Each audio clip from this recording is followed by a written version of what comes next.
এই পিঠে পুলি সিজনে আজকে আমি আপনাদের সঙ্গে শেয়ার করব খুবই ইন্টারেস্টিং আর খুবই সহজ চকলেট পিঠের রেসিপি। তাই চলুন দেরি না করে ঝটপট শুরু করা যাক। আজকের এই চকলেট পিঠে বানাবার জন্য আমি নিয়ে নিয়েছি স্লাইস পাউরুটি। এবারে এই পাউরুটিগুলোকে আমি কুকি কাটারের সাহায্যে কেটে নেব। আপনারা চাইলে এরকম কোনো বাটিও ইউজ করতে পারেন। দেখুন বাটি দিয়েও কত সুন্দর আর ইজিলি কাটা হয়ে যাচ্ছে। পাউরুটিগুলো কেটে নেওয়ার পরে বেলুন দিয়ে একবার এইভাবে বেলে নিতে হবে, যাতে পাউরুটিগুলো একটু পাতলা হয়ে যায়। এখানে একটা খুব ভাইটাল কথা বলে রাখি, এই রেসিপিটা করার জন্য কিন্তু টাটকা পাউরুটি ইউজ করতে হবে, নইলে কিন্তু এটা কোনোভাবেই হবে না।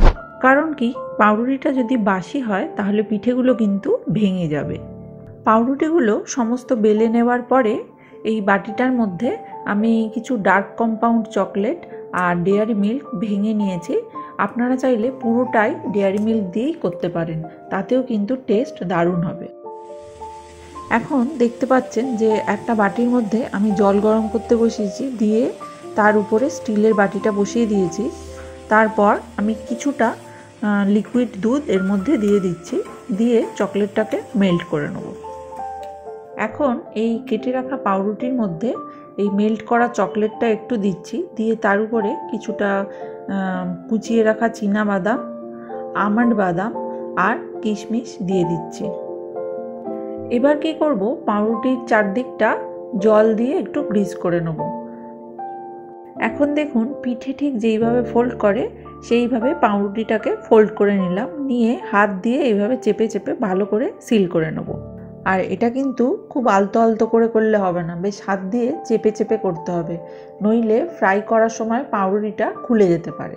এইবারে একটা ফোকের সাহায্যে ঠিক আমি যেইভাবে করছি এইভাবে ভালো করে সিল করে দিতে হবে। এতে কি হবে, একটা সুন্দর ডিজাইনও হবে আর সিলিংটা আরও বেশ মজবুত হয়ে যাবে।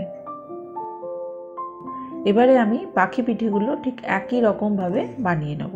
এই পিঠে বানাবার সময় চকলেটই হোক বা বাদাম হোক, তার পরিমাণটা কিন্তু সবসময় মাথায় রাখতে হবে। এখানে কিন্তু খুব বেশি পরিমাণে কিছু দেওয়া যাবে না, নইলে কিন্তু ফ্রাই করার সময় বাইরে বেরিয়ে যাবে। এখানে আর একটা খুব দরকারি কথা বলবো, শীতকালে যেহেতু আমরা চকলেটের কাজ করছি, তাই কাজটা কিন্তু খুব দ্রুত গতিতে করতে হবে, নইলে কিন্তু চকলেটটা জমে যাবে। আর তাতে কি হবে, মেল্ট করার ব্যাপারটা কিন্তু বারবার চলে আসবে। তাই এই কাজটা কিন্তু খুব তাড়াতাড়ি করতে হবে। দেখুন কত সুন্দরভাবে আর কত তাড়াতাড়ি পিঠেগুলো সমস্ত বানানো হয়ে গেল। এবারে এগুলোকে ফ্রাই করার পালা।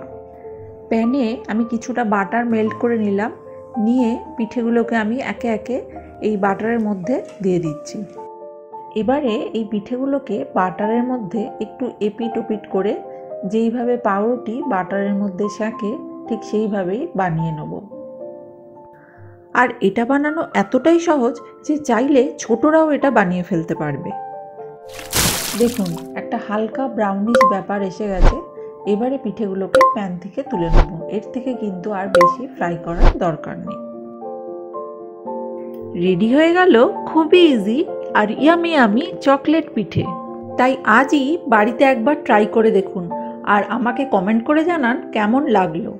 এই রকমই কোনো ইন্টারেস্টিং রেসিপি নিয়ে আবার দেখা হচ্ছে নেক্সট ভিডিওতে। সবাই সুস্থ থাকবেন, ভালো থাকবেন। টাটা।